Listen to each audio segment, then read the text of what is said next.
Guys, kain tayo ng sinigang at mayroong pinakurat. Uy, ay, ay.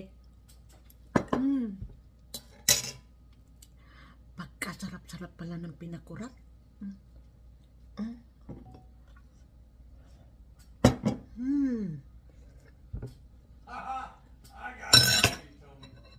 Hulog pa yung tinidor ko.